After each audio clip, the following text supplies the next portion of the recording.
Good evening to all, this is Padma Singh और एक बार फिर आप सभी का पोलपात पे स्वागत है। आज हम संसद पढ़ रहे हैं, कंटिन्यूएशन में चल रहे हैं। कल भी हमने संसद का पहला पार्ट पढ़ा था, आज हम सेकंड पार्ट पढ़ेंगे। और आपको ज्ञात हो कि जो ये वीडियो है ये सभी एग्ज़ाम के लिए बहुत ही इम्पॉर्टेंट है, क्योंकि हमने संसद की एवरी इम्पॉर्टेंट पार्ट को इसमें जो है टच किया है और आगे सीरीज में टच करते रहेंगे। तो आप या हाई लेवल का एग्ज़ाम देने जा रहे हैं तब भी आपके लिए इम्पॉर्टेंट है, क्योंकि इसमें सब कुछ बताया जा रहा है। और लो लेवल का दे रहे हैं तब भी आपका कॉन्सेप्ट क्लियर हो रहा है। तो क्वेश्चन भले ही थोड़ा सा लो लेवल से आएंगे, लेकिन यदि कॉन्सेप्ट क्लियर है तो कैसे भी क्वेश्चन आ जाएँ आप करने में सक्षम होंगे, उनका आंसर आप दे पाएंगे। तो ये रही बात। और इसके साथ साथ मैं बताना चाहूँगी कि ये वीडियो ऑल एग्ज़ाम के लिए तो इम्पॉर्टेंट है ही, प्लस मैं यूपी पीजीटी टीजीटी का इसमें पॉलिटिकल साइंस का फुल कोर्स दे रही हूँ अपने इस चैनल पे। तो जो भी पीजीटी टीजीटी की तैयारी कर रहे हैं तो पॉलिटिकल साइंस के लिए उनको कहीं और जाने की ज़रूरत नहीं है। यदि आपको हमारी टीचिंग अच्छी लगती है तो आप यहाँ पर ज्वाइन कर सकते हैं, सब्सक्राइब कर सकते हैं, हमारी सारी वीडियोज़ को अवेल कर सकते हैं। ज़्यादातर वीडियोज़ अपलोडेड हैं, जो नहीं हैं वो आगे कंप्लीट कर दी जाएंगी। कोर्स वीडियोज़ की प्लेलिस्ट लगी हुई है, साथ में जो है वहाँ पर प्रैक्टिस की प्लेलिस्ट हैं, एनसीईआरटी के जो क्वेश्चंस हैं उसकी प्लेलिस्ट लगी हुई है। तो सारे प्लेलिस्ट को अवेल कीजिए और अपनी तैयारी को स्ट्रॉन्ग कीजिए। सारी प्लेलिस्ट बहुत ही इम्पॉर्टेंट हैं। और यदि आप हमें टेलीग्राम पे फॉलो करना चाहते हैं तो पोलपात के नाम से बना हुआ है, आप फॉलो कर सकते हैं। @ नहीं लगाना है, पोलपात के नाम से ही बना है, तो आप ओनली पोलपात के नाम से सर्च करके हमें फॉलो कर सकते हैं। प्लस बताना चाहूँगी कि इसकी जो है लिंक डिस्क्रिप्शन में दी गई है, तो आप वहाँ से भी हमें फॉलो कर सकते हैं। और ये वीडियो बहुत ही इम्पॉर्टेंट होने वाली है, क्योंकि इसमें हमने एवरी पॉइंट को टच किया है जो कि आपके एग्ज़ाम्स में पूछा जाता है। कोई भी पॉइंट ऐसा नहीं होगा कि आपके एग्ज़ाम में पूछा जाए और यहाँ से बाहर हो। तो बहुत ही इम्पॉर्टेंट है, इसलिए वीडियो को अपने दोस्तों में भी शेयर करें और वीडियो को लाइक करना बिल्कुल मत भूलिएगा। यदि आपको पसंद आती है तो लाइक करना बिल्कुल मत भूलिए। यदि अभी तक आपने सब्सक्राइब नहीं किया है तो कर लीजिए, क्योंकि यहाँ पर जो है बहुत ही इम्पॉर्टेंट कंटेंट और बहुत ही जो है सभी एग्ज़ाम्स को टच करते हुए कंटेंट मैं देती हूँ। तो आप सारी ही वीडियोस आपके लिए बेनिफिशियल हैं और इन सब की नोटिफिकेशन आपको तभी मिलेगी जब आप सब्सक्राइब कर लेंगे। हमारी सारी वीडियोस जो है पॉलिटिकल साइंस से संबंधित होती हैं, यानी कि पॉलिटिकल साइंस सब्जेक्ट से रिलेटेड होती हैं। तो यदि आप पॉलिटिकल साइंस से कोई भी तैयारी कर रहे हैं और पॉलिटिकल साइंस आपका सब्जेक्ट है तो आप हमारे चैनल को सब्सक्राइब करके सारी वीडियोज़ को अवेल कर सकते हैं। नोटिफिकेशन आपको टाइम टू टाइम मिलते रहेंगे जिस तरह से भी मैं वीडियो अपलोड करती हूँ। तो अब हम देखेंगे, अपने पॉइंट पर आते हैं और हमने कल के देखेंगे, थोड़ा सा रिकैप करेंगे कि कल हमने क्या क्या पढ़ा था। तो हमने कल संसद का पहला पार्ट लिया था और पहले पार्ट में हमने जो है क्या लिया था कि जो है संसद का निर्माण कार्य कब प्रारंभ हुआ, उद्घाटन किसने किया, ठीक है, और वास्तुकार कौन थे, संसद का गठन भी देखा, ठीक है, किससे किससे होता है, राष्ट्रपति, राज्यसभा और लोकसभा, इन सब से देखा। ये सब आपको सिर्फ थोड़े से वर्ड दिख रहे हैं, इसके अंदर डिटेल चर्चा हमने की है इस वीडियो में। तो आप वीडियो पक्का देखें, आपका कॉन्सेप्ट क्लियर होगा और आपका कोई भी जो है क्वेश्चंस यहाँ से गलत नहीं होगा यदि आप फोकस होकर के ये वीडियो देखते हैं। तो संसद के सत्र देखे, सत्र 3 प्रकार के होते हैं, ठीक है, वो हमने सारी बातें देखी। और संसद कानून निर्माण की जो है प्रक्रिया देखी, ठीक है। विधेयक को प्रस्तुत किया जाता है, जैसे विधेयक प्रस्तुत किया जाता है तो प्रथम वाचन होता है, प्रथम वाचन के बाद द्वितीय वाचन होता है, द्वितीय के बाद तृतीय वाचन होता है। हमने जो है इन वाचनों के बारे में बात की। फिर क्या होता है कि गतिरोध की स्थिति में संयुक्त अधिवेशन 108 के तहत राष्ट्रपति बुलाता है और लोकसभा अध्यक्ष इसकी अध्यक्षता करता है संयुक्त बैठक की 118 के तहत। और फिर क्या होता है कि यदि अध्यक्ष नहीं है तो कौन इसकी अध्यक्षता करेगा, तो उपाध्यक्ष करेगा, उपाध्यक्ष भी नहीं है तो उपसभापति करेगा, उपसभापति नहीं है तो राष्ट्रपति के द्वारा तय किया गया कोई वरिष्ठ सांसद जो है इस संयुक्त बैठक की चर्चा करेगा। यहाँ पर सिर्फ हम शॉर्ट में बात करें और बहुत सारे पॉइंट छूट भी रहे हैं, क्योंकि हम सारी चीज़ें फिर से मतलब रिवाइज नहीं कर सकते हैं, सिर्फ हम बता रहे हैं हमने क्या क्या किया। यदि आप वीडियो में जाएंगे तो आपको डिटेल में बहुत ज़्यादा इन्फॉर्मेशन मिलने वाली है। तो मैं रेकमेंड करूँगी कि आप ये वीडियो अभी तक नहीं देखी तो देख करके फिर सेकंड वीडियो में आइए, तभी आपको जो है कॉन्सेप्ट समझ में आएगा अच्छे से। संयुक्त बैठकों का आयोजन नहीं होता है, किन किन चीज़ों में, धन विधेयक में, संविधान संशोधन में और महाभियोग प्रक्रिया में, इनमें संयुक्त बैठक का जो है आयोजन होता ही नहीं है। और देखेंगे कि अभी तक जो है संयुक्त बैठक 3 बार हुई है, ठीक है। कब कब हुई हैं? तो एक दहेज प्रतिषेध अधिनियम पे, बैंकिंग सुधार अधिनियम पे और पोटा पे, यानी कि आतंकवादी निरोध अधिनियम, इन सब पे जो है क्या हुआ है कि संयुक्त बैठकें अभी तक 3 हुई हैं। फिर हमने बात की थी संसद की भाषा में, तो संसद की भाषा की बात करते हुए हमने आपको बताया था कि हिंदी और अंग्रेजी 2 भाषाओं में यदि आप संसद में अपना मत रखते हैं, अपना विचार रखते हैं, तो आपको किसी प्रकार की कोई अनुमति की आवश्यकता नहीं है। लेकिन यदि आप अपनी मातृभाषा में अपना विचार रखते हैं तो आपको पहले अनुमति लेनी पड़ेगी। मातृभाषा की बात करें कि कौन सी मातृभाषा है, भारत में तो बहुत सारी भाषाएं हैं बोलनी जाने वाली, तो मातृभाषा कौन सी मानी जाएंगी? तो मातृभाषा वही मानी जाएंगी जो कि आपके संविधान में अनुसूची 8 में उल्लिखित है। अनुसूची 8 में 22 भाषाएं हैं, जिसमें कि मूल भाषाएं 14 हैं, बाकी की 8 भाषाएं 3 संशोधनों के द्वारा जोड़ी गई हैं। कौन कौन से संशोधन है? ये 21वां संशोधन है, 1967 सिंधी जोड़ी गई है, फिर 71वां संशोधन है, 1992 नेपाली मणिपुरी कोंकणी जोड़ी गई है, फिर 92nd अमेंडमेंट है 2003 बोडो डोगरी मैथिली और संथाली जोड़ी गई है। 14 भाषाएं और बचती हैं, आपके लिए याद करना बहुत ज़रूरी है, क्योंकि ऐसे क्वेश्चन वहाँ पर आते हैं जो आपको सेग्रीगेट करना पड़ता है कि कौन सी भाषा संविधान में उल्लिखित नहीं है। तो आपको 8 भाषाएं तो आपने पहले याद कर ही ली हैं, और 14 को और यदि आप 2-3 बार रिवाइज कर लेंगे, उनको एक राइम बना लेंगे और राइम बना करके 2-3 बार ग्रुप बना लीजिए। पंजाबी गुजराती कश्मीरी उर्दू हिंदी संस्कृत मराठी कन्नड़ आप ग्रुप बना लीजिए। ग्रुप बनाकर करेंगे 2-3 बार में आपको मतलब ये मेमोराइज हो जाएगा। ये आपके लिए बहुत इंपॉर्टेंट है, इससे क्वेश्चन हमेशा आते हैं। और ख़ास तौर पे आजकल ये ट्रेंड में है कि किस संशोधन द्वारा कौन सी भाषा जोड़ी गई है। और तो ये सब आपके लिए इम्पोर्टेंट है। कल हमने यहाँ तक कर लिया था संसद की भाषा तक, और आज हम पढ़ेंगे संसद की प्रक्रिया का जो आगे का बचा हुआ पार्ट है वो पढ़ेंगे। तो जैसे ही हमने जो है बात की थी कि संसद की प्रक्रिया, तो यदि हम बात करें संसद की प्रक्रिया में, हमने कल देखा था कि विधेयकों को कैसे रखा जाता है, कैसे पारित किया जाता है, कैसे जो है आगे वो कानून का रूप लेते हैं। तो वो सारी चीज़ें हमने जो है देख ली थी।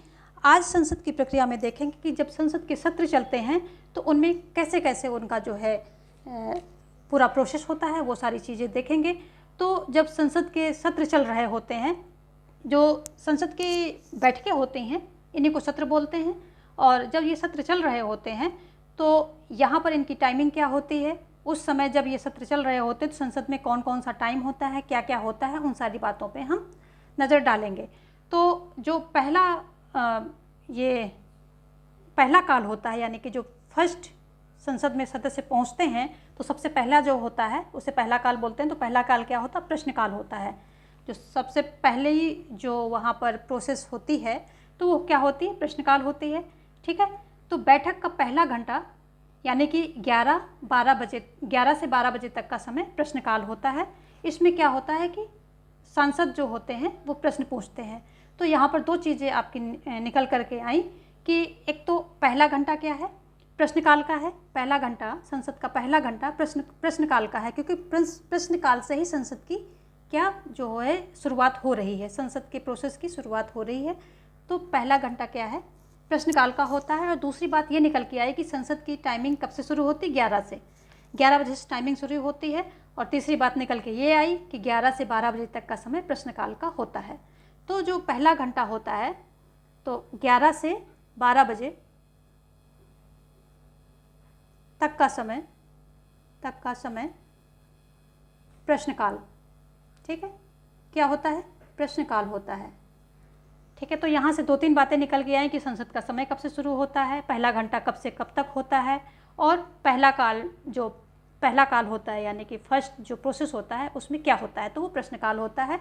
और इसमें जो है क्या है, सांसद जो है प्रश्न पूछते हैं, सांसद प्रश्न पूछे जाते हैं सांसदों से। सांसद प्रश्न पूछते हैं किससे? मंत्रियों से प्रश्न पूछते हैं, ठीक है। तो ये प्रश्न कितने प्रकार के होते हैं? जब सांसद मंत्रियों से प्रश्न पूछते हैं तो प्रश्न कितने प्रकार के होते हैं? ये प्रश्न होते हैं 3 प्रकार के। तो ये पूछे गए प्रश्न कितने प्रकार के होते हैं? 3 प्रकार के होते हैं। लिख लेते हैं यहाँ पर, प्रश्न 3 प्रकार के होते हैं। देखेंगे कौन कौन से होते हैं। देखिए बहुत ही ध्यान से यहाँ पर सुनना है। यदि आप फोकस नहीं रहेंगे तो वो फिर जो है आपको दिक्कत होगी, आगे कॉन्सेप्ट क्लियर नहीं होगा तो क्वेश्चन आपके आगे गलत होते रहेंगे। तो फोकस्ड रहना है और बिल्कुल धैर्य बना करके सारी बातें सुनते रहना है और आपको सब कुछ समझ में आएगा। बस आप फोकस रखिए और धैर्य बना के रखिए। तो पहला क्या होता है, तारांकित प्रश्न होता है। ठीक है, प्रश्न लिख लेते हैं यहाँ पे। पहले जो प्रश्न होते हैं, एक पहला प्रकार जो होता है तारांकित प्रश्न होता है। तो यदि कोई सांसद जो होता है मंत्री से तारांकित प्रश्न पूछता है तो क्या होता है, उसमें जो है आगे एक तारा बना होता है, यानी कि स्टार टाइप ऐसे बना होता है। तो ये तारांकित शब्द होते हैं और इनका मतलब क्या होता है कि ये कैसे पूछे जाएंगे। और तारांकित प्रश्न की विशेषता क्या होती है कि इनको देखिए, ये क्या होता है, 10 दिन पूर्व संबंधित सदन के अध्यक्ष को जो है ये सूचना देनी पड़ती है। तो कितने दिन पूर्व, 10 दिन पूर्व। ठीक है, 10 दिन पूर्व जो सदन का अध्यक्ष होता है, संबंधित सदन का अध्यक्ष हुआ या फिर सभापति हुआ, संबंधित सदन के अध्यक्ष को कर लेते हैं यहाँ पर। अध्यक्ष को क्या होती है, पूर्व सूचना देनी पड़ती है, पूर्व सूचना देनी पड़ती है। समझेंगे क्यों देनी पड़ती है, वो भी समझेंगे हम। ठीक है, तो 10 दिन पूर्व संबंधित सदन के अध्यक्ष को, या जो सभापति है, यदि राज्यसभा है तो सभापति है, उसको सूचना देनी पड़ती है। क्यों देनी पड़ती है, क्योंकि आपने देखा होगा जब संसद सत्र चलते हैं, यदि आपने कभी देखा होगा तो इसमें जो है कोई सांसद यूं ही उठ करके क्वेश्चन नहीं पूछने लगता है। इसमें क्या होता है कि जो संबंधित सदन का अध्यक्ष सभापति होता है वो जो है सांसदों का नाम पुकारता है कि ठीक है आप क्वेश्चन पूछिए।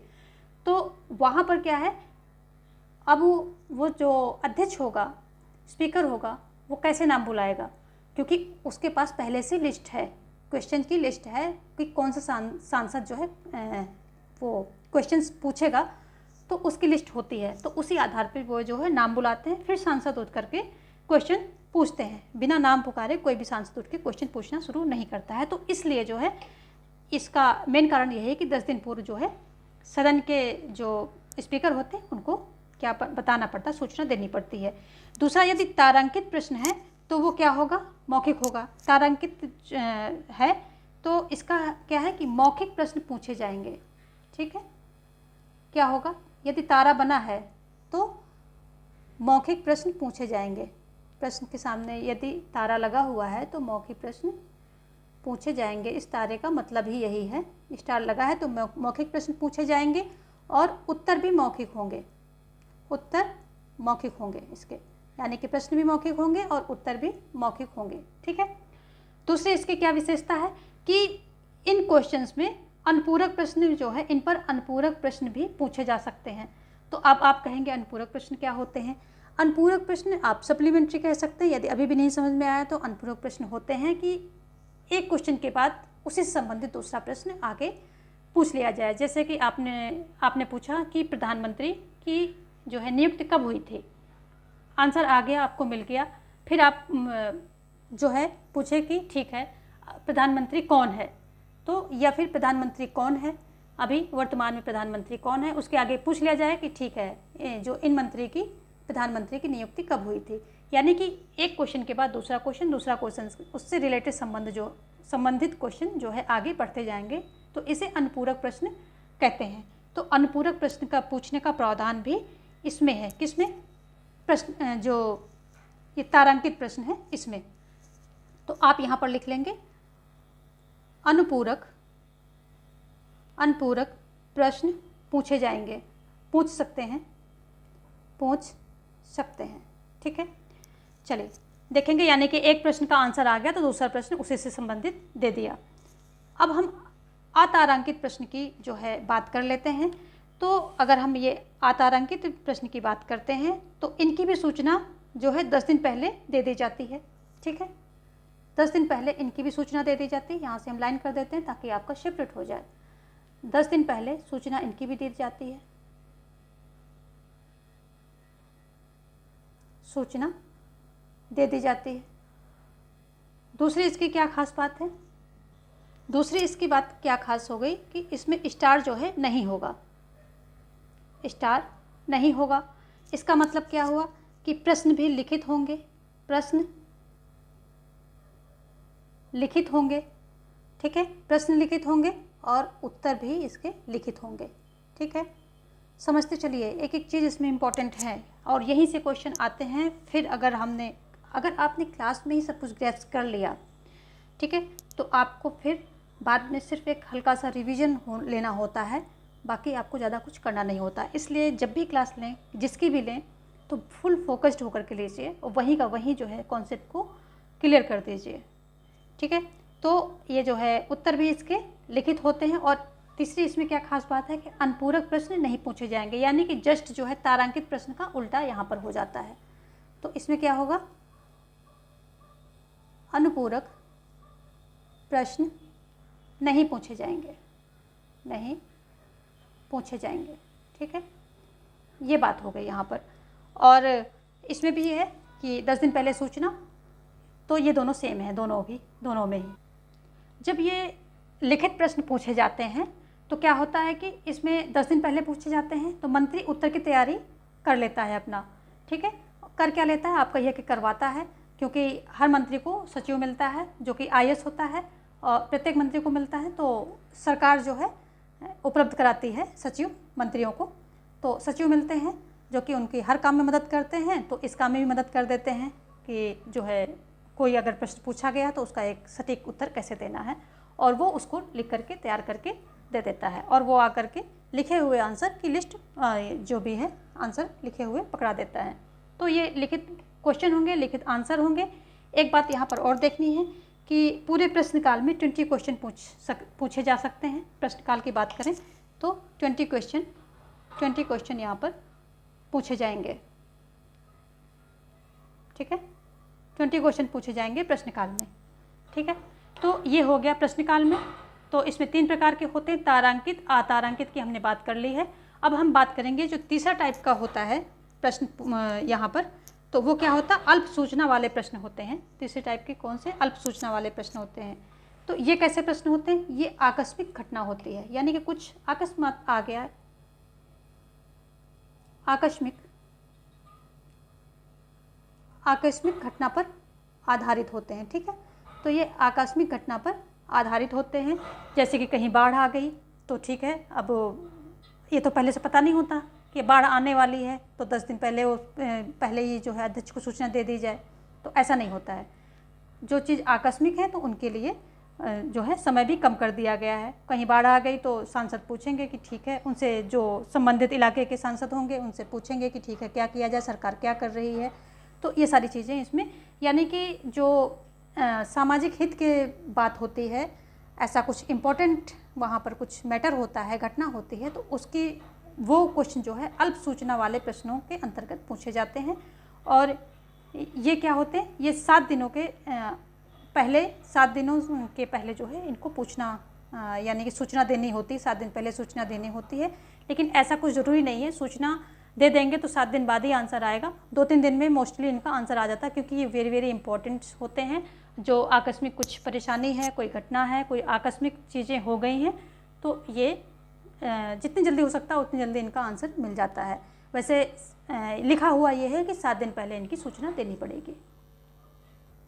तो इसमें क्या है, 7 दिन पहले जो है, कहीं 10 दिन लिखा होता, कहीं 7 दिन लिखा होता, लेकिन एक्चुअली इसमें जो रियल बात है वो ये है कि 7 दिन पहले सूचना मतलब दी जाए या 10 दिन पहले दी जाए, लेकिन ये इसके आंसर 2 से 3 दिन में जो है दे देने होते हैं। ये जो है एक ट्रेंड सा है, या फिर क्योंकि आवश्यकता होती है, कुछ अगर आकस्मिक घटना हो गई है, जनता परेशानी में है, तो जो उस स्थान से या उस क्षेत्र से संबंधित सांसद होते हैं तो उनके ऊपर रिस्पॉन्सिबिलिटी आ जाती है। वो पूछते हैं और सरकार को आंसर करना पड़ता है कि क्या हेल्प कर रहे हैं, कैसे क्या चीज़ें जो है कर रहे हैं।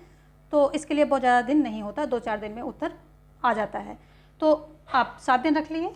और यहाँ पर जो है क्या होता है कि इसमें मौखिक प्रश्न होते हैं, ठीक है। 7 दिन पूर्व लिख लेते हैं सूचना।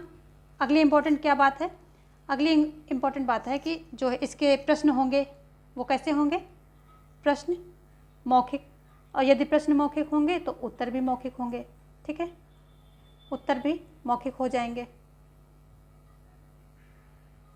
और उत्तर भी मौखिक होंगे, लेकिन जो अनुपूरक प्रश्न हैं, ठीक है, जो अनुपूरक प्रश्न हैं उनकी अनुमति लेनी पड़ेगी। पूछ सकते हैं पर अनुमति लेकर के, अनुपूरक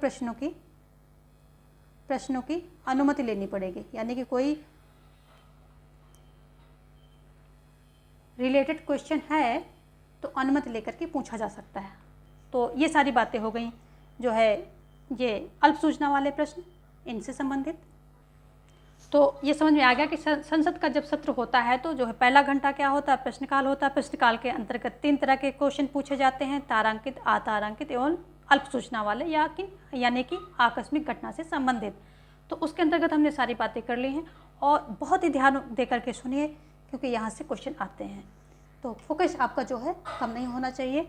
फिर उसके बाद 1 घंटे का जैसे ये समय बीत जाता है तो शून्यकाल प्रारंभ हो जाता है। कौन सा काल प्रारंभ होता है? शून्यकाल प्रारंभ होता है, जो कि 12 से 1 के बीच में होता है, ठीक है। शून्यकाल कब से होता है? 12 से 1 के बीच, 12 से 1 बजे तक शून्यकाल होता है। शून्यकाल में कोई भी सांसद बिना किसी सूचना के कोई जो है क्या कर सकता है कि क्वेश्चन पूछ सकता है, ठीक है। बिना किसी सूचना के कोई भी सांसद प्रश्न पूछ सकता है और इसका समय 1 घंटा होता है, यानी कि 1 घंटे में जितने जो प्रश्न जो पूछे जाएंगे वो पूछ सकते हैं सांसद लोग, और कोई इसमें किसी प्रकार का कोई मतलब सूचना वगैरह देने का ऐसा कोई फॉर्मेलिटी नहीं होती है। लेकिन जब इस तरह का यहाँ पर बनाया गया है तो इसमें होता क्या है कि ज़्यादातर ये 15-20 मिनट में जो ही ख़त्म हो जाती है, क्योंकि एक सांसद उधर से खड़ा हुआ, दूसरा उधर से, तीसरा इधर से, और सब हो हंगामा हो जाता है। और जो है अध्यक्ष क्या करता है कि बैठक को स्थगित कर देता है और ये 15 से 20 मिनट में सेशन ख़त्म, यानी कि 1 घंटा वो ऐसे चला जाता है। तो शून्यकाल की ये विशेषता है कि ये ज़्यादा जो है टिकता नहीं है, यानी कि इसका समय जो है यूज होता नहीं है। शून्यकाल जो है 1960 में के दशक में शुरू हुआ है। ये बात जो है शून्यकाल से कुछ संबंधित चीज़ें हैं वो आप देख लें। शून्यकाल का संसदीय प्रक्रिया में कोई उल्लेख नहीं है। शून्यकाल का कोई हमारी जो है संसदीय प्रक्रिया है उसमें कोई उल्लेख नहीं है। ये भारतीय नवाचार है, यानी कि ये भारत में, सिर्फ ये भारत में ही ये चीज़ें की जाती हैं, बाकी और किसी देश में ऐसा कुछ देखने को मिलता नहीं है। तो ये भारतीय नवाचार है। और शून्यकाल यदि शब्द की बात करें तो भारतीय मीडिया द्वारा ये शब्द दिया गया है। तो ये बातें कुछ शून्यकाल के बारे में एक फैक्ट टाइप है, वो आप देख लेंगे, ठीक है। और शून्यकाल के अंदर कुछ भी नहीं है कि इसमें क्या है, कोई सूचना की आवश्यकता नहीं, कोई अनुमति की नहीं। जो सांसद को जो भी क्वेश्चन पूछना है पूछ सकता है, लेकिन इसकी विशेषता जो सबसे बड़ी ये है कि ये सेशन ज़्यादा चलता ही नहीं, 15 से 20 मिनट में ख़त्म हो जाता है। अब जब 12 से 1 के बीच में शून्यकाल ख़त्म हो जाता है, चाहे जितना भी चले, लेकिन इसका टाइमिंग यही है, तो उसके बाद जो है आता है इस लंच का टाइम आ जाता है, ठीक है। तो लंच का टाइम क्या होता है? 1 से 2 के बीच में जो है लंच का टाइम होता है। लंच लिख लेते हैं यहाँ पर, लंच का टाइम हो जाता है इनका 1 से 2 के बीच में। ये सारे क्वेश्चन में आते हैं, सीक्वेंस आपको बताने पड़ते हैं, टाइम बताना पड़ता है। लंच और खाने पीने के बाद फिर ये जो है दोबारा संसद में आते हैं और 2 से 5, ठीक है, 2 से 5 का समय जो है विधायी कार्य से संबंधित होता है। और जो शून्यकाल में क्वेश्चंस बचे हुए होते हैं तो इसमें जो है पूछे जा सकते हैं, इस विधायी कार्य में, यानी कि जो 2 से 5 का समय होता है इसमें पूछे जा सकते हैं। दोस्तों यहाँ पर हर चीज़ पे आपका ध्यान होना चाहिए ताकि आप यहीं की यहीं सारी चीज़ें जो है पकड़ लीजिए, ठीक है। जब यहीं पे पकड़ लेंगे तो आगे जो भी प्रैक्टिस आप करेंगे तो वहाँ पर सारे क्वेश्चंस आपके सही होंगे और सही होने से फिक्सेशन होगा, एग्ज़ाम में आप अच्छा करेंगे। तो फोकस बना के रखिए, ध्यान से सारी बातें सुनिए। फिर क्या कर, ये जो 11 से 5 का समय होता है, वैसे तो ये 11 से 5 नॉर्मली चलती है, लेकिन ये जो है अध्यक्ष होता है, या सभापति कह लें, राज्यसभा में सभापति, अध्यक्ष जो है लोकसभा में, अगर उसको लगता है कि समय में वृद्धि करनी चाहिए, यानी कुछ ऐसा ज़रूरी काम है, तो वो ये वृद्धि कर सकता है। कौन कर सकता है? संसद का अध्यक्ष या सभापति इस जो 2 से 5 का टाइमिंग है इसमें वृद्धि कर सकता है, यदि उसको लगता है कि ऐसा करना ठीक है। तो 2 से 5 में कुछ भी खास नहीं है, ये विधायी कार्य है और इसमें जो है इसमें शून्यकाल के बचे हुए क्वेश्चन भी पूछे जा सकते हैं, बाकी के प्रोसेस भी होते हैं। और सामान्यतया संसद का समय कितना होता है? ये होता है 11 से 5 के बीच में होता है। और लेकिन हाँ, अध्यक्ष या सभापति चाहे अगर उसको लगता है कि ऐसा ज़रूरी है कि थोड़ा संसद का समय बढ़ा करके कोई इंपॉर्टेंट काम करना है तो वो संसद का समय बढ़ा सकता है। तो यहाँ पर ये सारी बातें हो गई हैं, ठीक है। अब हम आगे चर्चा करेंगे संसद के कार्यों की। तो संसद के कार्यों, अगर हम यदि संसद के कार्य की चर्चा करें तो संसद का सबसे पहला और इम्पॉर्टेंट कार्य क्या है? कानून का निर्माण करना। जब हम संसद की प्रक्रिया पढ़ रहे थे तो वहाँ पर एक शब्द आया था विधेयक। विधेयक आया था क्योंकि वहाँ पर हम प्रक्रिया पढ़ रहे थे, और विधेयक एक अपने आप में बहुत ही इम्पॉर्टेंट और जो है इम्पॉर्टेंट भी है, प्लस इसमें बहुत सारे फैक्ट हैं। तो ये विधेयक के इस विधेयक शब्द को हम यहाँ पर समझेंगे, इसके प्रकार समझेंगे, तथा कौन कौन से विधेयक होते हैं, किस किस तरह से रखे जाते हैं, क्या इनका सारा प्रोसेस होता है, वो सारी चीज़ों को हम यहाँ देखेंगे। और बहुत ही बारीकी से जो है आप इन सब चीज़ों को सुनेंगे। मैं एक एक चीज़ को बहुत ही बारीकी से यहाँ एक्सप्लेन करने वाली हूँ, और बहुत सारे आप नए फैक्ट से रूबरू होने वाले हैं। तो जो विधेयक, जब हम प्रक्रिया पढ़ रहे थे तो विधेयक शब्द आया। सबसे पहले कई लोगों को पता होगा, लेकिन कई लोगों को नहीं पता होगा कि ये विधेयक होता क्या है। जो नए लोग हैं अभी अभी जिन्होंने प्रिपरेशन शुरू की है तो उनको पता ही नहीं होगा कि विधेयक क्या है। तो आज हम विधेयक के बारे में पूरी तरह से पढ़ेंगे, इसके प्रकार पढ़ेंगे। सबसे पहले जानते हैं कि विधेयक कहते किसको हैं। तो किसी विषय पर कानून निर्माण करने के लिए जो प्रस्ताव लाया जाता है उसी को हम विधेयक बोलते हैं, और इसको बिल भी इंग्लिश में बोलते हैं। बिल भी बोलते हैं इंग्लिश में, और आप हिंदी में इसको विधेयक बोलते हैं। तो जब किसी विषय पर हमें कानून निर्माण करना होता है तो जो प्रस्ताव लाया जाता है उससे संबंधित उसे ही विधेयक बोला जाता है। और यही विधेयक जब पारित होकर के साइन हो जाता है राष्ट्रपति से तो क्या बन जाता है? कानून बन जाता है। देखेंगे विधेयक के प्रकार। तो अगर हम सबसे मोटे तौर पे देखें तो विधेयक के दो प्रकार होते हैं। कौन कौन से होते हैं? एक रखने के आधार पर होता है और दूसरा होता है तथ्यों के आधार पे, ठीक है। दो जो हैं मेन प्रकार होते हैं विधेयक के प्रकार। तो कौन कौन से होते हैं? एक रखने के आधार पर और दूसरा होता है तथ्यों के आधार पर। तो सबसे पहले हम देखेंगे रखने के आधार पे, ठीक है। रखने के आधार पे कौन कौन से होते हैं? तो रखने के आधार पर होता है, एक होता है सरकारी विधेयक। ये होता है, क्या होता है? सरकारी विधेयक होता है।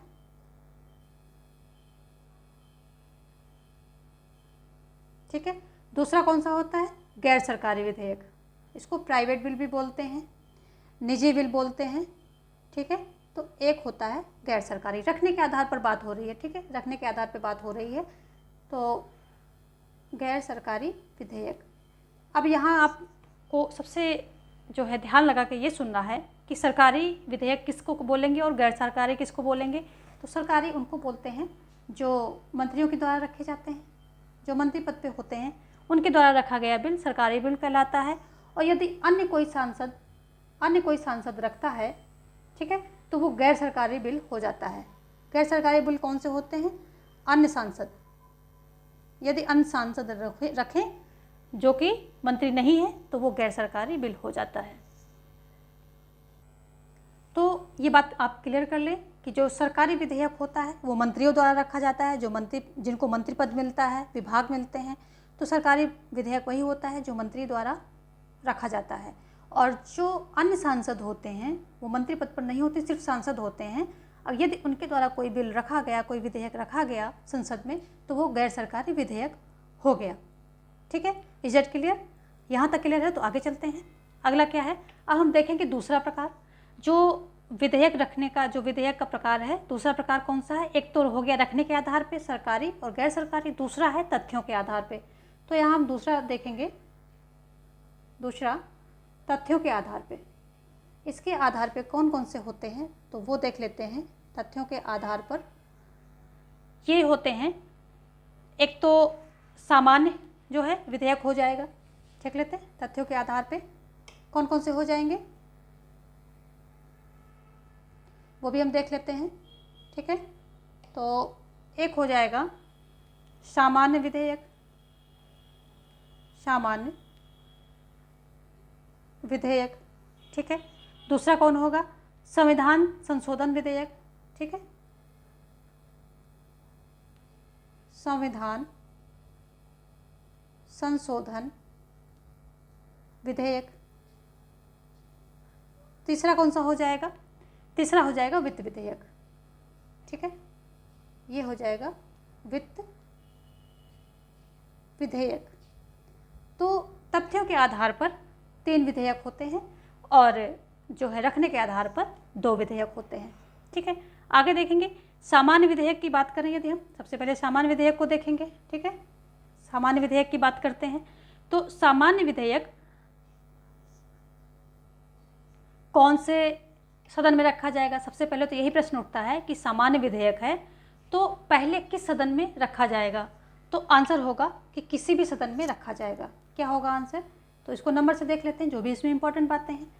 सामान्य विधेयक है तो नंबर 1 किसी भी सदन में रखा जा सकता है, किसी भी सदन में रखा जाएगा, जा सकता है, जाएगा, कुछ भी कर लें। दूसरी जो इम्पोर्टेंट बात है, ध्यान से बारीकी से एक एक चीज़ को समझेंगे, सब कुछ क्लियर होने वाला है। तो जो दूसरा है नंबर इसका क्या है कि दोनों ही सदनों में पारित होना ज़रूरी है। तो दूसरा नंबर क्या है? दोनों सदनों में पारित होना ज़रूरी है। तीसरी अगर हम बात करें तो यदि इनमें गतिरोध हो जाता है, गतिरोध कैसे होगा? मान लिया लोकसभा में कोई रखा गया विधेयक, साधारण विधेयक, और राज्यसभा में जाकर के उसमें जो है कल हमने बात की थी जब संयुक्त बैठक का आयोजन कैसे कैसे होगा, गतिरोध क्यों होगा, तो वहाँ पर वो पारित नहीं हो पाता है। तब क्या होगा कि संयुक्त बैठक का आयोजन किया जाएगा। ठीक है, तो तीसरा क्या है कि जो गतिरोध की स्थिति में, गतिरोध में क्या होगा, जब दोनों सदनों में गतिरोध हो जाएगा तो संयुक्त बैठक का आयोजन होगा। ये 3 बातें, संयुक्त बैठक का आयोजन। और कल की वीडियो में हमने बताई थी संयुक्त बैठक का आयोजन कैसे होगा, कौन बुलाएगा, कौन अध्यक्षता करेगा, ये सारी बातें हमने बताई थी। ठीक है, अब यहाँ पर एक इम्पॉर्टेंट चीज़ आप और देख लीजिए कि अनुच्छेद 107 में ध्यान से देखिए, कुछ चीज़ें आपको आती होंगी लेकिन कुछ नए फैक्ट आपको यहाँ पर देखने को मिलेंगे जो कि आपके सीधे सीधे एग्जाम में काम आएंगे। तो अनुच्छेद 107 विधेयक को पारित करने की प्रक्रिया का उल्लेख करता है। ठीक है, 107 में विधेयक को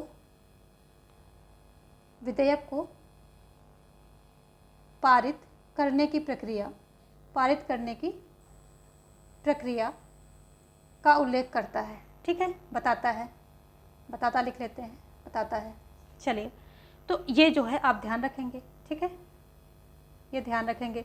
अनुच्छेद 7 में क्या है, विधेयक को पारित करने की प्रक्रिया की बात बताई जाती है, और 7 नहीं 107 यानी कि 107। तो अनुच्छेद 107 में विधेयक को पारित करने की प्रक्रिया बताई जाती है, जबकि 108 में संयुक्त बैठक राष्ट्रपति बुलाएगा ये बताया जाता है, जबकि 118 में इसकी अध्यक्षता लोकसभा स्पीकर करेगा ये बताया जाता है। तो ये सारे जो हैं इम्पॉर्टेंट हैं, अनुच्छेद भी जो है इन्हीं के साथ साथ प्रोसेस में आप देखते रहिए। अब यहाँ पर कुछ बहुत ही इम्पॉर्टेंट बातें हैं, वो आप ध्यान से सुन लीजिए और सुन करके उसको नोट डाउन कर लीजिए। जो ये क्या होता है कि अनुच्छेद 107 में बताया क्या गया है, कुछ बहुत ही महत्वपूर्ण बातें बताई गई हैं जिनसे आपका कॉन्सेप्ट क्लियर होगा, और सीधे सीधे क्वेश्चन ना आकर के घूम करके तो क्वेश्चन आते ही आते हैं, लेकिन यहीं से आपके जो है सॉल्व हो जाएंगे। तो ध्यान से सुनिएगा, फोकस्ड होकर के सुनिएगा, कोई भी शब्द आपका जो है आपके माइंड से निकलना नहीं चाहिए, चाहे तो आप नोट डाउन भी कर सकते हैं।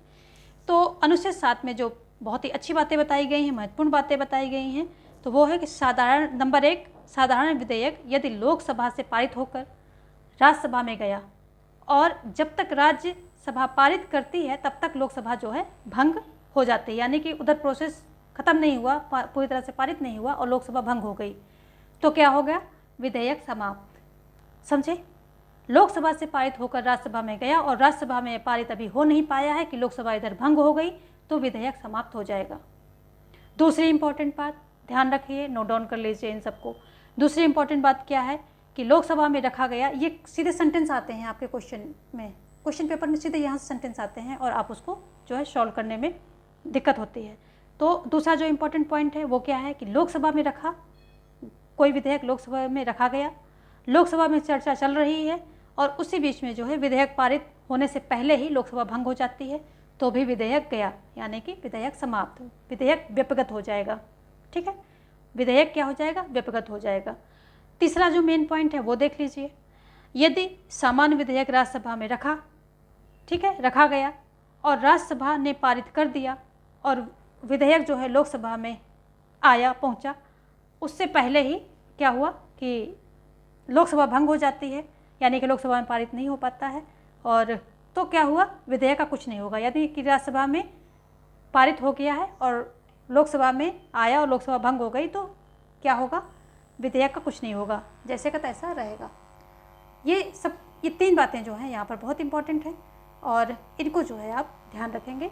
इनसे क्या होता है कि सेंटेंस दे देंगे और आपको बताएंगे कौन सा सही है कौन सा गलत है, ये आप यहाँ पर सेग्रीगेट कीजिए। तो वहाँ पर आपको जब कॉन्सेप्ट पता होगा, ये सारी चीज़ें पता होंगी तो आपको दिक्कत ही नहीं होगी करने में। इसीलिए जो है बारीकी से एक एक बात बहुत ही बारीकी से मैं बताऊँगी और आपको बहुत ही ध्यान से सुनना है।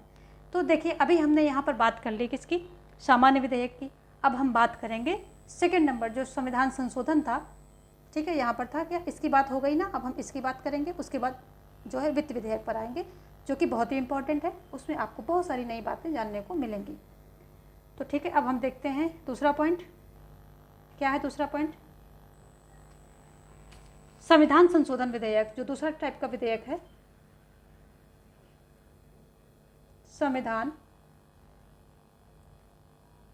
संशोधन विधेयक।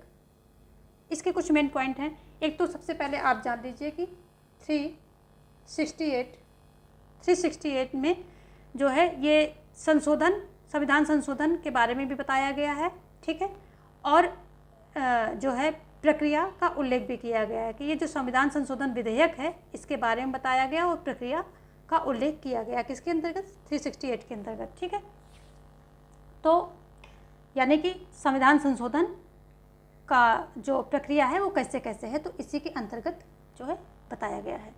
इसकी कुछ जो मेन बातें हैं वो देख लेते हैं कि अगर पूछा जाए आपसे कि संविधान संशोधन विधेयक पहले कौन से सदन में रखा जाएगा, तो आपका आंसर होगा किसी भी सदन में, किसी भी सदन में। ठीक है, अगला क्वेश्चन हो सकता है कि संशोधन बिल पर संयुक्त बैठकों का आयोजन होगा या नहीं, है ना, और या फिर ये क्वेश्चन हो सकता है कि संविधान संशोधन विधेयक जो है ये दोनों ही सदनों में पारित होना चाहिए या नहीं। तो यस, दोनों सदनों में पारित होना जरूरी है, दोनों सदनों में पारित होना चाहिए ये। ठीक है, तीसरा क्या होता है कि संशोधन बिल पर संयुक्त बैठकों का आयोजन नहीं होता है, तो ये भी देख लीजिए। जो संयुक्त बैठकें होती हैं संशोधन विधेयक पर, तो जो संविधान संशोधन विधेयक है इसके बारे में कुछ इंपॉर्टेंट बातें हम फिर से देखेंगे कि संविधान संशोधन विधेयक का जो है उल्लेख कहाँ पर है, 368 में किया गया है, और इसमें जो है संशोधन विधेयक इसके बारे में, इसकी प्रक्रिया क्या होगी उसके बारे में उल्लेख किया गया है। तो 368 जो है संविधान संशोधन विधेयक से संबंधित है।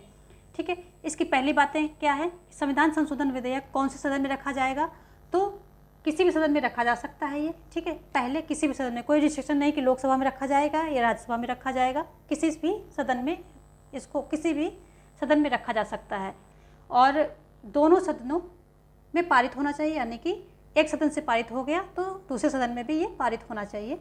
तीसरी जो मेन बात क्या है कि संयुक्त बैठक, इस पर जो है संयुक्त बैठक का आयोजन नहीं हो सकता है। ठीक है, संयुक्त बैठक का आयोजन नहीं होगा इस पर। चौथी जो इम्पोर्टेंट बात क्या है कि हस्ताक्षर राष्ट्रपति की बाध्यता है, और ये राष्ट्रपति को बाध्य कब बनाया गया, जो 24वां संशोधन था, जो 24वां संविधान संशोधन होता है इंदिरा गांधी के समय में, इसी में जो है किसको, राष्ट्रपति को बाध्य कर दिया गया कि जो संविधान संशोधन विधेयक है इस पर हस्ताक्षर करना राष्ट्रपति की बाध्यता है। तो इस पर जो है राष्ट्रपति को बाध्यता यहाँ पर दे दी गई थी, बाध्य कर दिया गया था। और जो 5वां मेन पॉइंट है तो यह है पुनर्विचार के लिए इस विधेयक को राष्ट्रपति वापस नहीं कर सकता है। ठीक है, पुनर्विचार के लिए वापस नहीं कर सकता है कौन, राष्ट्रपति। यानी कि उसको साइन करना ही करना पड़ेगा हर हाल में। जैसे ही विधेयक पहुंचा वहाँ पर तो उसको साइन करना ये उसकी बाध्यता है। ठीक है, 24th अमेंडमेंट के द्वारा जो है बाध्यता की गई थी।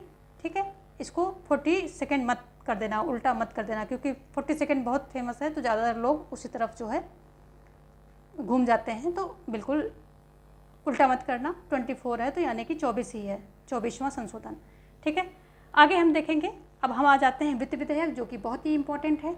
ठीक है, वित्त विधेयक देखेंगे, वेरी वेरी इंपॉर्टेंट है और इसको बहुत ही बारीकी से आपको समझना है। वित्त विधेयक, ठीक है, तो वित्त विधेयक जो है ये 2 अनुच्छेदों में दिया गया है। 2 अनुच्छेदों में दिया गया है वित्त विधेयक को। देखेंगे किस में दिया गया है। ठीक है, किस में दिया गया है वो देखेंगे हम। एक तो ये दिया गया है, किस में दिया गया है, 110 में। ठीक है, 110 में दिया गया है।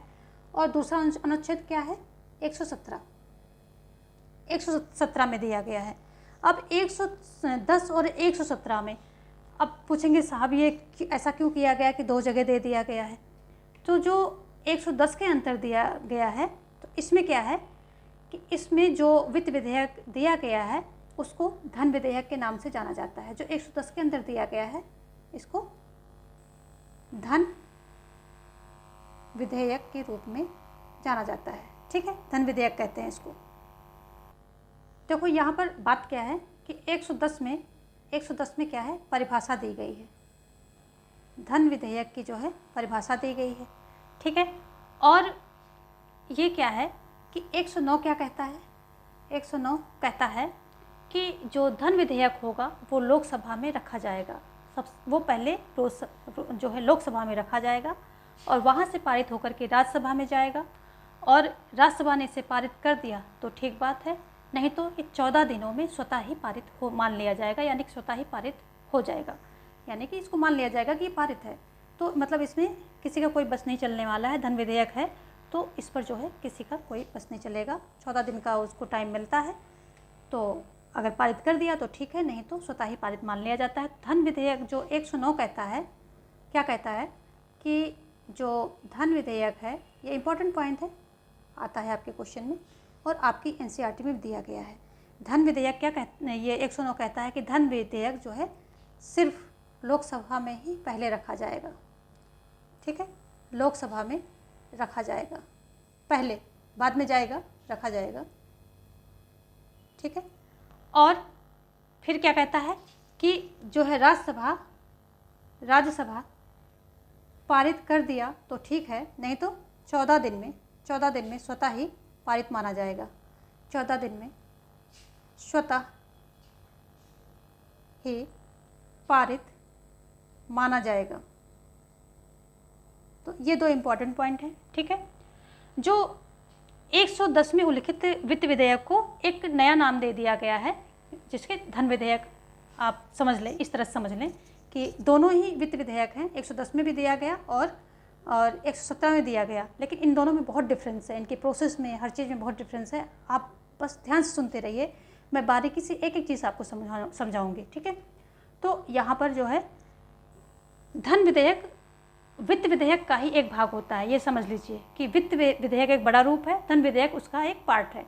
तो धन विधेयक वित्त विधेयक का ही एक भाग होता है। लेकिन यहाँ पर आप एक बात ये दिमाग में डाल लीजिए कि प्रत्येक धन विधेयक वित्त विधेयक होता है, परंतु प्रत्येक वित्त विधेयक धन विधेयक नहीं होता है। ठीक है, प्रत्येक जो है धन विधेयक वित्त विधेयक होता है, लेकिन प्रत्येक वित्त विधेयक धन विधेयक नहीं होता है। कैसे समझेंगे इसको। ठीक है, तो जो 117 में यहाँ पर जो बात की गई है, 117 में जो बात की गई है, इसकी यदि हम बात करें 117 में, तो जो 117 में उल्लिखित वित्त विधेयक है, तो ये क्या है, ये सामान्य विधेयक के सामान्य है, सामान्य विधेयक के समान है। तो यहाँ पर लिख लेते हैं, ये मेन पॉइंट है। ये जो इसमें उल्लिखित किया गया है सामान्य विधेयक के समान। ठीक है, सामान्य विधेयक के समान है। तो अब आपको क्लिक कर गया होगा कि सामान्य विधेयक क्या है, क्योंकि हम अभी सामान्य विधेयक पढ़ के आ रहे हैं। ठीक है, क्या होगा कि ये दोनों सदनों में से किसी भी सदन में रखा जा सकता है। ऐसा नहीं है ये वित्त विधेयक जो 117 में है, देखिए यही यहाँ पर जो है डीपली आपको समझना है कि वित्त विधेयक जो है 2 प्रकार के होते हैं। जो 110 में है अंतर्गत वो सिर्फ लोकसभा में रखा जाएगा, लेकिन जो 117 में दिया गया है वित्त विधेयक वो सदन के जो संसद के किसी भी सदन में, दोनों सदन में से किसी में भी रखा जा सकता है पहले, प्लस पारित भी दोनों से होना चाहिए। और क्या होता है कि इसमें संयुक्त बैठक भी हो सकती है। तो क्या हुआ है कि किसी भी रखा जा सकता है, पारित भी दोनों से होना चाहिए और संयुक्त बैठक भी इस पर की जा सकती है। यानी कि जैसा कि सामान्य विधेयक में हम फॉलो करते हैं प्रोसेस, पूरा प्रोसेस इस पर फॉलो किया जा सकता है। तो अब बताइए आप, जो वित्त विधेयक और धन विधेयक में ये अंतर हो गया। वित्त विधेयक में जो है जो 117 के अंतर्गत वो सामान्य की तरह उसको हम ट्रीट करेंगे, और जो 110 में है उसको खास ट्रीट करेंगे, जो कि सिर्फ लोकसभा में रखा जाएगा। उसके बारे में हमने चर्चा कर ली है। अब अगला सवाल ये आता है कि जो 110 में जो ये धन विधेयक का उल्लेख किया गया है, तो इसका निर्णय कैसे जो है कौन करेगा कि ये धन विधेयक है या नहीं है? तो ये करेगा लोकसभा अध्यक्ष। ठीक है, निर्णय कौन करेगा? लोकसभा अध्यक्ष जो है निर्णय करेगा कि कोई विधेयक जो है धन विधेयक है या नहीं। निर्णय किसका होगा? लोकसभा अध्यक्ष का होगा। अगला प्रश्न आपका ये उठना चाहिए कि जो लोकसभा अध्यक्ष होगा, आखिर वो भी तो कोई ना कोई क्राइटेरिया फॉलो करेगा, तब तो उसको तय करेगा कि ये धन विधेयक है या नहीं है। तो लोकसभा अध्यक्ष क्या करता है कि लोकसभा अध्यक्ष जो होता है 110 में जो परिभाषा दी गई है उस परिभाषा के मद्देनज़र, यानी कि उस परिभाषा को ध्यान में रखते हुए ठीक है, ये बताता है कि ये जो है विधेयक धन विधेयक है या नहीं है। अब धन विधेयक आप भी जान लीजिए, अध्यक्ष तो जानता ही जानता है, आप भी जान लीजिए, क्योंकि इससे संबंधित क्वेश्चन आते हैं तो फिर आपको वहाँ पर सॉल्व करने में आसानी हो जाएगी। तो परिभाषा में लिखा क्या है वो देख लीजिए। बहुत शॉर्ट में समझेंगे और बहुत आसान शब्दों में समझेंगे और आपको सब समझ में आ जाने वाला है और कभी आप एग्ज़ाम में फंसेंगे नहीं। तो परिभाषा में लिखा है, क्या लिखा है कि किसी कर को लगाने की, लगा हुआ कर हटाने की, कर सीमा में वृद्धि करने की या कर सीमा में वृद्धि घटाने की, ठीक है, भारत को विदेशों से उधार लेने की या फिर उधार देने की, या फिर जो है संचित निधि से पैसा निकालने की बात आए तो वो विधेयक धन विधेयक हो जाएगा। ठीक है, तो इसको हम शॉर्ट में लिख लेते हैं। कर लगाने की, ठीक है, हटाने की, बढ़ाने की, लगा हुआ है तो बढ़ाने की, और यदि घटाने की बात आ गई तो घटाने की। ठीक है, आगे विदेशों से उधार लेने की, देने की। ठीक है, उधार लेने की भी और विदेशों को उधार देने की भी, दोनों बातें, ये सारी बातें। या फिर क्या आ जाए, संचित निधि से पैसा निकालने की, संचित निधि से पैसा निकालने की। यदि इतनी बातें किसी भी विधेयक में सम्मिलित हैं तो वो विधेयक क्या हो जाएगा? धन विधेयक हो जाएगा। ठीक है, तो वो विधेयक क्या हो जाएगा? धन विधेयक हो जाएगा। इसका और इसी आधार पे, इसी परिभाषा के आधार पे जो है लोकसभा अध्यक्ष निर्णय लेता है कि कोई विधेयक धन विधेयक है या नहीं। यदि इनमें से कोई भी बात इंक्लूडेड है उस विधेयक में, बिल में, तो वो धन विधेयक हो जाएगा और लोकसभा में रखा जाएगा। और राज्यसभा क्या कर सकती है? सिर्फ 14 दिन उसको रोक सकती है, 14 दिन बाद उसको जो है स्वतः पारित माना जाएगा। तो ये हो गई धन विधेयक की बात। अब हम एक नोट देखेंगे, बहुत ही इम्पोर्टेंट है। क्या जो बजट है वो धन विधेयक है या नहीं? तो यस, जो बजट है, जो बजट पेश किया जाता है, बजट वो धन विधेयक होता है। बजट क्या होता है? धन विधेयक होता है। और इसीलिए जो है ये कहाँ पेश किया जाता है? लोकसभा में पेश किया जाता है। ठीक है, लोकसभा में पेश किया जाता है, क्योंकि जैसे ही बजट पेश होता है तो सभी जो है डिपार्ट और मंत्री क्या होते हैं कि आगे आने वाले जो है वित्तीय वर्ष के लिए अपना डिमांड रख देते हैं कि इतना हमें खर्चा चाहिए, हमें ये पॉलिसी के लिए इतने पैसे चाहिए। तो वहाँ पे बात क्या आ जाती है, संचित निधि से। कहाँ से सरकार पैसा देगी उनको, संचित निधि से पैसा देगी। और संचित निधि की बात हमने अभी भी पढ़ी है कि संचित निधि की बात आ जाए, उधार विदेशों से उधार लेने देने की बात आ जाए, कर लगाने बढ़ाने की, लगाने हटाने की बात आ जाए, और या लगे हुए कर को घटाने बढ़ाने की बात आ जाए, तो ये सारी चीज़ें जो है क्या हैं, धन विधेयक में चली जाएंगी। तो जो बजट है इसमें क्या होता है, संचित निधि से पैसा निकालने की बात आ जाती है, इसीलिए जो है बजट क्या है, धन विधेयक है। ठीक है, तो ये धन विधेयक हो गया। देखो अब हम धन विधेयक की कुछ खास बातें जान लेते हैं। पहला ये है कि धन विधेयक पर क्या होगा, संयुक्त बैठक नहीं होगी। संयुक्त बैठक नहीं होगी, क्यों नहीं होगी संयुक्त बैठक? क्योंकि जो है संयुक्त बैठक कब होती है, जब गतिरोध होता है। यहाँ गतिरोध का सवाल ही नहीं है। राज्यसभा सिर्फ 14 दिन रोक सकती है, अदरवाइज वो स्वतः ही पारित मान लिया जाता है। तो यहाँ गतिरोध कहाँ हुआ? एक अगर लोकसभा में पारित कर दिया है तो राज्यसभा पारित कर रही है तो अच्छी बात है, नहीं पारित कर रही तो और भी अच्छी बात है, वो स्वतः ही पारित हुआ जा रहा है। तो इसलिए जो है संयुक्त बैठक का वहाँ प्रावधान है ही नहीं, ज़रूरत ही नहीं है। दूसरा पॉइंट देखेंगे, ठीक है, दूसरा पॉइंट देखेंगे। एक एक पॉइंट अच्छे समझते रहिए, ताकि आपको जो है जब एक चीज़ यहाँ से उठा लेंगे तो कोई भी एग्ज़ाम होगा, क्वेश्चन कैसे भी आए आप उसको आंसर करने के लायक होंगे। ठीक है, दूसरा पॉइंट होगा राष्ट्रपति पुनर्विचार के लिए भी नहीं भेज सकता है। ठीक है, जो ये धन विधेयक है तो क्या करेगा, राष्ट्रपति जो है, राष्ट्रपति पुनर्विचार के लिए नहीं भेज पाएगा, पुनर्विचार के लिए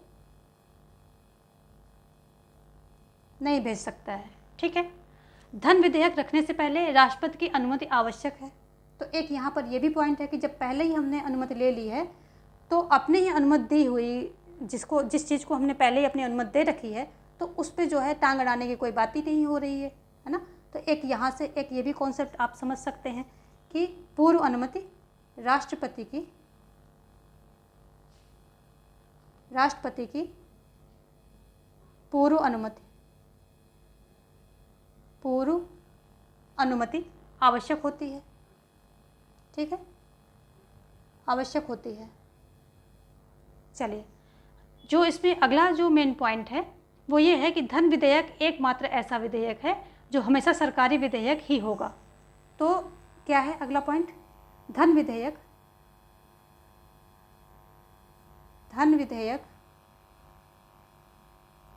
हमेशा सरकारी विधेयक होगा, क्योंकि जो है सिर्फ इसको मंत्री रख सकते हैं, हमेशा सरकारी विधेयक होगा। क्यों होगा? क्योंकि इसको सिर्फ मंत्री रख सकते हैं, मंत्री के अलावा और कोई सांसद है वो इसको नहीं रख सकता है। तो यदि जो भी विधेयक मंत्री के द्वारा रखा जाएगा तो वो सरकारी ही होगा। तो धन विधेयक को रखने का हक यानी कि अधिकार किसको है, सिर्फ मंत्रियों को है। तो मंत्री के द्वारा रखा गया बिल सरकारी होता है। तो धन विधेयक हमेशा ही सरकारी होता है।